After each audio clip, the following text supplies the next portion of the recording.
Red 2 standing by, all 4 lit and in the green. Welcome back to Pokemon Emerald version.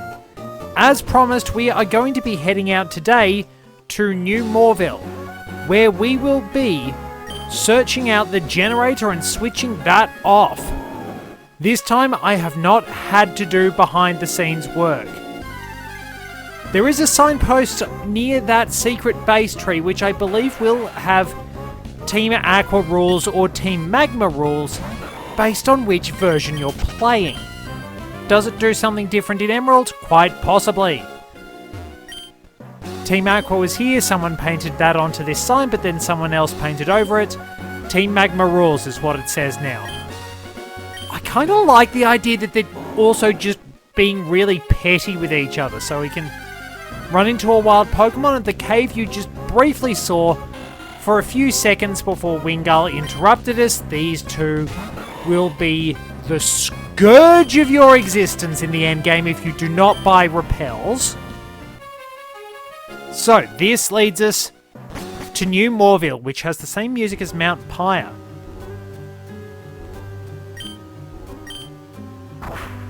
Welcome to the basement and to our analog to the power plant.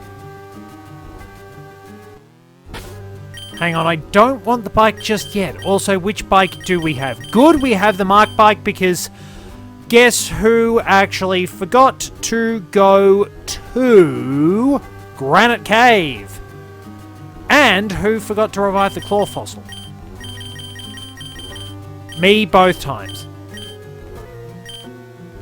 So, step on those switches and the doors will open. They will open in different sequences.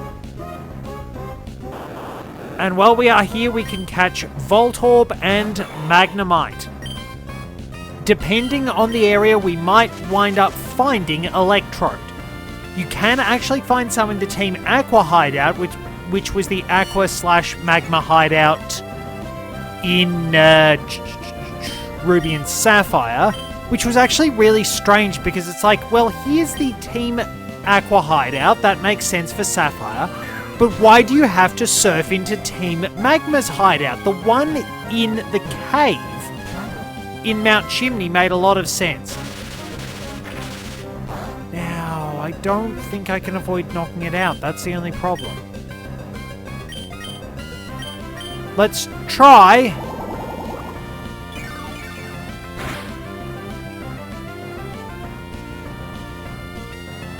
Damn it. Oh well, we try again.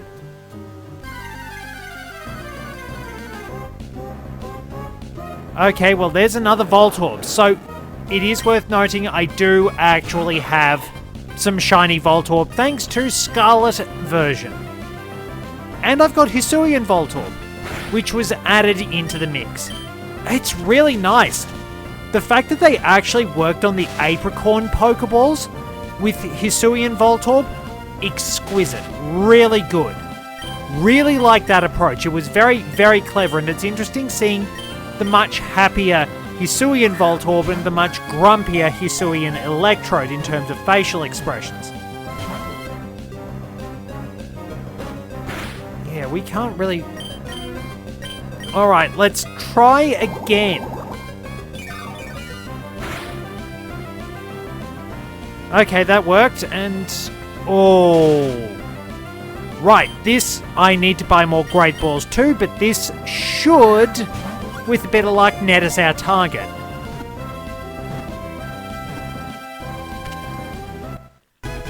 Yep, there we go. We have Voltorb, the ball Pokemon. Voltorb is believed to be based on a Mimic and also a hand grenade. Voltorb likes to explode whenever it's bored, whenever there's a Y in the day, whenever something startles it, or just because it finds exploding amusing. Voltorb is apparently a qualified pyrotechnics expert, but it kind of struggles to actually do anything besides blowing itself up because it laments the fact that it has no hands. So there we go, one of the two Pokemon we need. Ah yes. So the Switch is also a Pokemon, is it? Oh wait, you can find Magneton! Not gonna complain about that. So, we might as well reel in Magneton. We will hopefully catch Magnemite as well. It would be funny if I just wound up finding Magneton. Wow, that actually missed. It's interesting. The Magnemite line doesn't actually have self-destruct in its natural move pool. But I believe it could learn it in the Generation 1 games. And self-destruct was one of its moves in the Pokemon TCG's base set. Which is a little unusual. I think it's only as time has gone on that the Voltorb line has been associated with the brief pause was frustration because it broke out like nothing had happened. And I am running out of balls.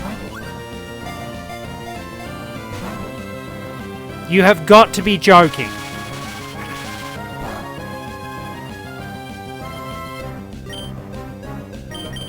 Come on, cooperate.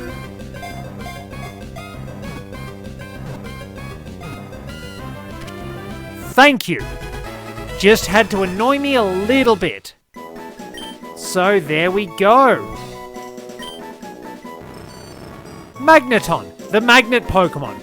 Do not have Magneton anywhere near any sort of electrical device.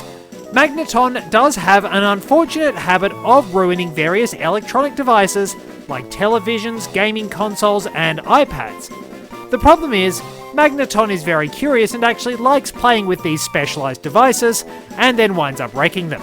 Scientists are trying to build Magneton-friendly devices, but so far they haven't had much luck. Okay, so 2 out of 3. If I step on that, I'm not going to be able to get back out. Give me a moment. Okay, back to business.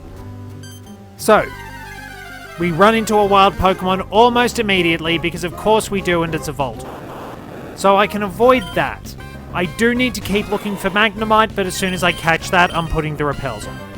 Now, the green door we can't open yet unless we step on this, but that shuts the door behind us. So we have to loop around, going through this dingy old, presumably a power plant, and finding it. You know, it'd be just my luck if I spend the entire time wandering around here and just don't get any Magnemites. Alright. I stand corrected as Magnemite does cartwheels. So we should be able to catch this pretty easily. I bought a lot of Great Balls. A lot of Pokemon like using Sonic Boom in here, which can be a bit of a pain in the butt. Okay, we got the flinch. I will top myself up with a Mega Drain. Magnemite's special defense is not as strong, but that does the trick. Probably could have switched out to Zunama. Who actually is faster, Zunama or Captain Totem? Gonna have to look. And there we go. That's got everything I need in here. You can find Electrode later on, but we have Magnemite, the magnet Pokemon. Magnemite can often be found attached to the side of various metal structures that have iron elements in their construction. This can wind up leaving Magnemite in a bit of a problem, because if its magnetism is particularly strong as a result of absorbing electricity, sorry about that, it will wind up getting stuck and has to be removed with special magnetic forces. I hate it when I do that. Just sort of fumble your words because you're trying to say too many things at once. I'm a little bit tired, so I've had a bit of an effect on me, but I think I'll do fine. I do have 5 repels left. And I should probably heal Captain Toad on top of that at least.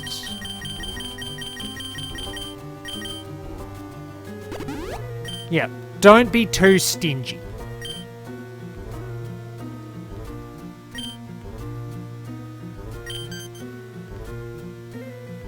Damn it. I probably should have been paying attention there. So there are some little traps like that. You'll have to be careful about where you're going and what you're doing. Aha. Oh, it's an escape rope. I was actually expecting there to be a Voltorb because, as always, there are hidden items that can be Voltorbs. This has been a bit of a trick for some time in the series. It started out in the power plant in the original game, so that just... Oh, that's helpful. So that loops back around. There's our exit.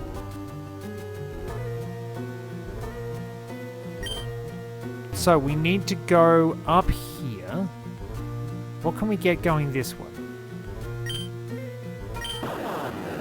There is the Voltorb. So Voltorb and Electrode are basically the Pokemon world's version of mimics. But one of the interesting questions is, who exactly are they trying to fool, especially with Amoonguss? Remember that Pokemon won't naturally wind up interacting with a Pokeball. Was it complete accident that Voltorb and Electrode wound up looking like Pokeballs? Forgot about that bit. But there are many theories about it, though I've always thought it would be really cool if, when you caught Voltorb and Electrode... Now, I admit this would be a pain in the butt to do, but it would be something really cool as, like, I don't know, fanfiction or something. But Voltorb and Electrode getting different forms based on which Pokeball you caught them in. It would be an absolute nightmare, I know, but it would be really cool if, like, they became Electric Dark if you caught them in a Dusk Ball. They had slightly better stats or something if you caught them in a Great Ball or an Ultra Ball, and then they got a bit stronger still if you caught them in a Master Ball. Just a whole lot of interesting little points that could make things a little bit more alive in a sense. It would tie into their lore very nicely, but I do agree it would be horrific to try and program, so I think it's probably best left in the dust.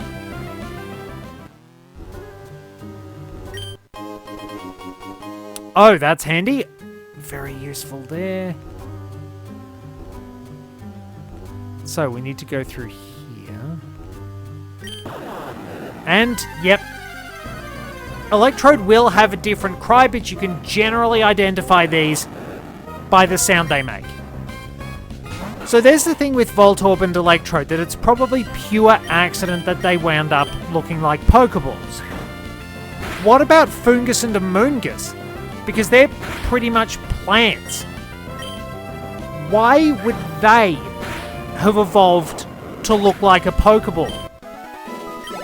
That's the weird question. Something is a bit suspicious about that. What are they trying to attract? What are they trying to lure in, and why is it us? So we step on that after we get the Pokemon encounter, of course. It's like, it's only a few steps away from me. I'll be fine. There surely can't be any troubles. No. You are in a cave. Wild Pokemon are everywhere, or at least the equivalent of a cave. You're in a building. Oh.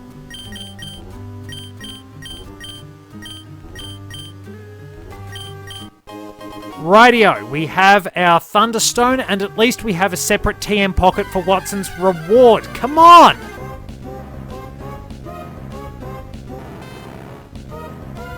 Seriously? It's just a few steps. Are we walking through a wall of Pokemon or something?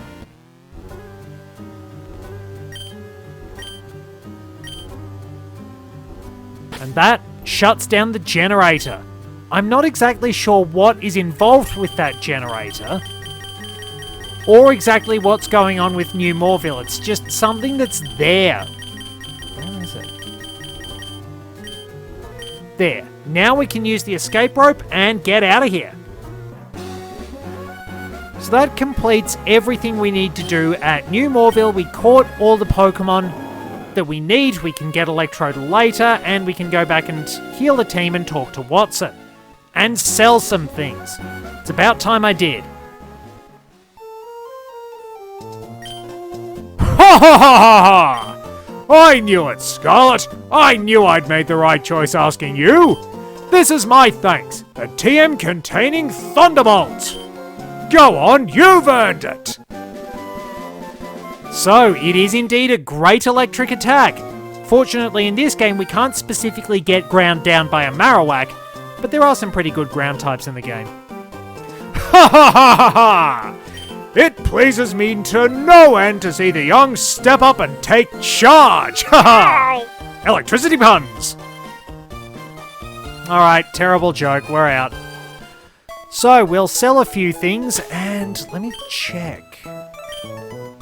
Who on my team can actually use this? Truffle cannot learn it. The only one who can is Kiwi. That is a little bit sad. But I believe... Alright, well, we're giving Truffle Shockwave. That's something. And we're getting rid of Psywave. I mean, look at how crappy that is. Like, it's easily the worst fixed damage attack. I mean, Final Gambit varies depending on the Pokemon you have. Imagine if you could get it onto something like Driftblim. You'd wipe everything out. So that gives us a little bit of electric coverage, but I don't really have good electric options, and my grass option is not a good special attacker. So I'm probably in a bit of grief when it comes to facing Wallace and Juan. I'm not going to do a lot of damage. It's a bit of a pain. It's going to be very, very tough actually taking on Milotic, but then again, Milotic has great special defense. Not so good on the physical side. Okay, so we can sell some things. Take it from the top. Keep that. Don't want to sell those. Can probably put some things into the box. Don't need those. Spell tag. I don't really like using the hold items, at least that power up moves, at least not until Generation 4. And even then, I'm not quite that keen on them. Big Pearl. I mean, the Amulet Coin, or if I happen to find one, a Lucky Egg, is pretty much all I need. So let's go deposit some of our valuable items because we still have PC storage. I'm not sure how they wind up storing absolutely everything in the later games. I suppose they just sort of ignore it, really. Don't think about it too much. So, item storage. We don't have any items. We deposit...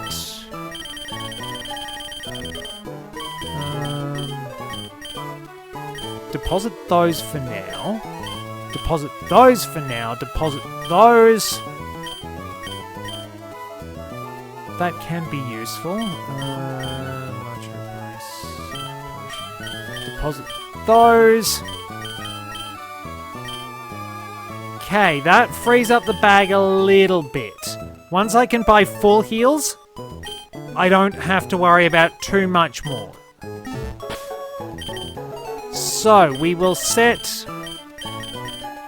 Falcon at the head of the party, switch around the amulet coin, and we're good to go for some trainers we didn't actually fight earlier. Now, actually... Yeah, this should do, this should do. So, we can actually wind up heading back down. Alright, now bicycle race. How good am I at the bicycle race? We might as well actually show it off. I'm probably going to screw things up. Let's re-register the bicycle first. I probably will go back to Granite Cave once I've got Fly. I think that's the smart thing to do. So, if we go up here and down and always crash into that one, accidentally loop up a little bit, crash into that guy, and...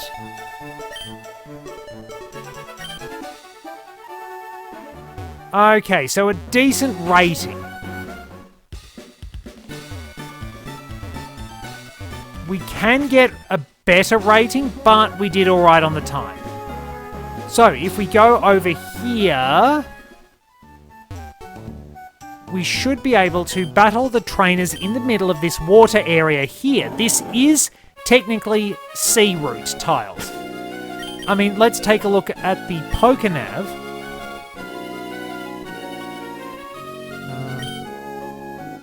Yeah, so there is a huge inlet, a cove, whatever you want to call it, that comes in there. There's a small island there, which we don't actually get to travel to.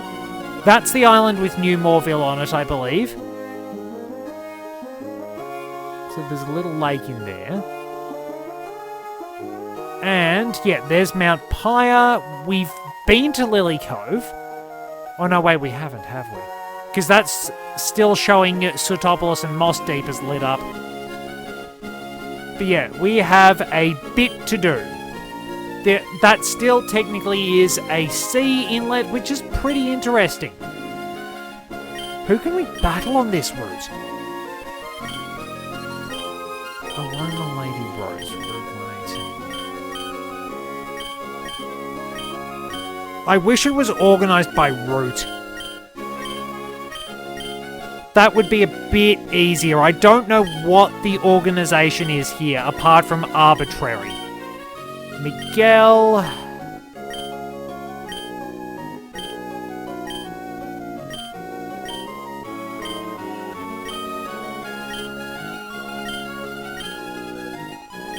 So, Miguel is the only person we can battle here. We might as well take him on, given that we're here.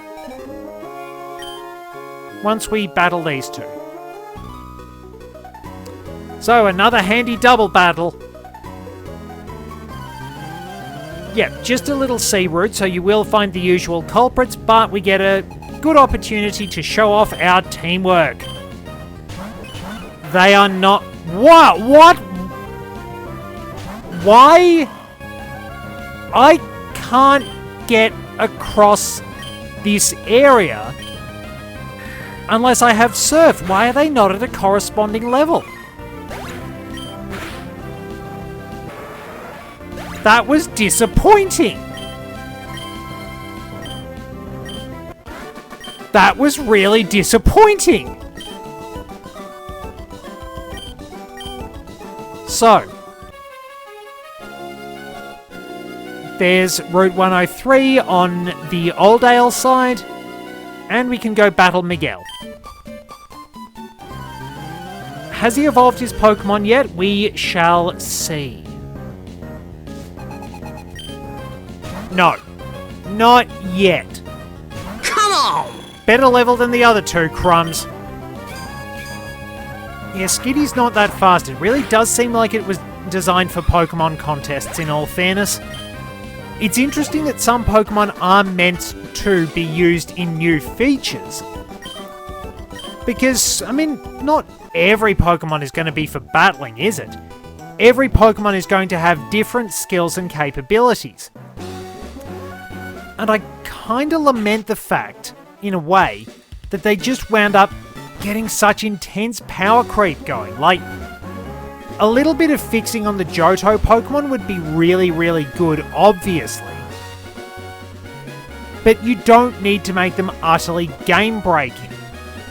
Like, so many new Pokemon. Like, not every new Pokemon is great. Like, Spidops looks cool, but its base stat total is awful. It's at least in the erratic group, which means it will wind up gaining levels pretty well in the late game. But it's absolutely... Oh, Heart Scale. I forgot about that one. It's absolutely terrible in the early game because it sucks up a lot of experience. And it just isn't that good. Wait, we have some battles we can do, can't we? So we'll battle Rose, then we will battle Dalton, if he's available to be battled, and then keep on our way. Yeah, some Pokemon just aren't that great, but I suppose it's like how you get better gear as time goes on, but not every Pokemon needs to be super powerful. It's just a little bit sad, really. Some Pokemon are just... They're perfectly serviceable, they're nice to use. But they sort of get pushed to the side because they don't really have a lot of competitive benefit, or there is something that's quote-unquote better. Okay, it's like, yes, Gardevoir is better on paper, probably in moveset as well, than Grumpig is. Grumpig has one very important point in its favour, which I have hinted at. You're not going to see Grumpig get horrifically mistreated by the fans. Poor Gardevoir. That is a minor problem. Show me your moves. But... we have... Of course it does. Of course it did. This is just like an absolute...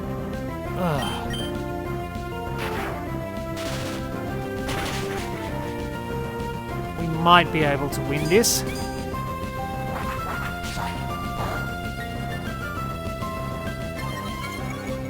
Wrong stat, but... Alright, so it's not being sensible. I will take the defense buff against other Pokemon. But this could be trouble. What is the accuracy of this move?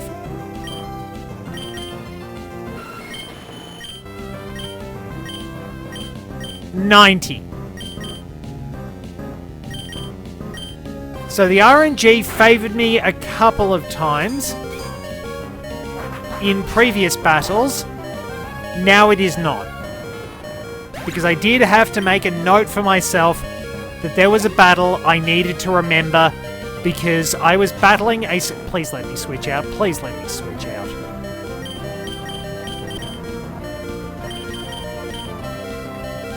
Of course it does.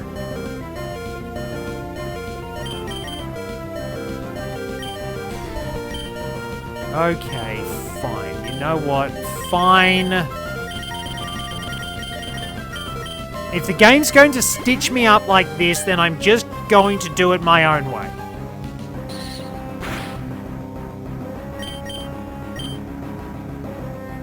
Okay, yeah, 90% accurate attacks can miss, but yeah.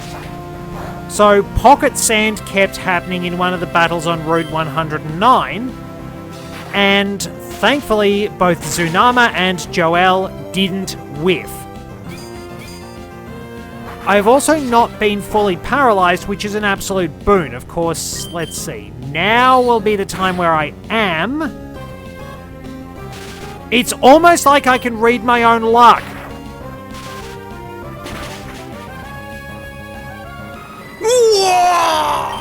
Alright, for screwing me over. Right, maybe you shouldn't have done that. Maybe you should have kept the Steel Falcon alive. Die, and in that order.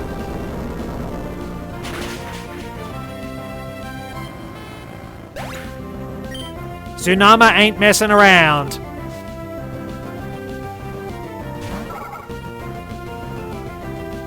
Oh well. We are not sparing anyone. Buttons were pushed. So I am going to go and heal my team, and then I will see you over the other side of Route 118. Till next time, this is Red 2, returning to base.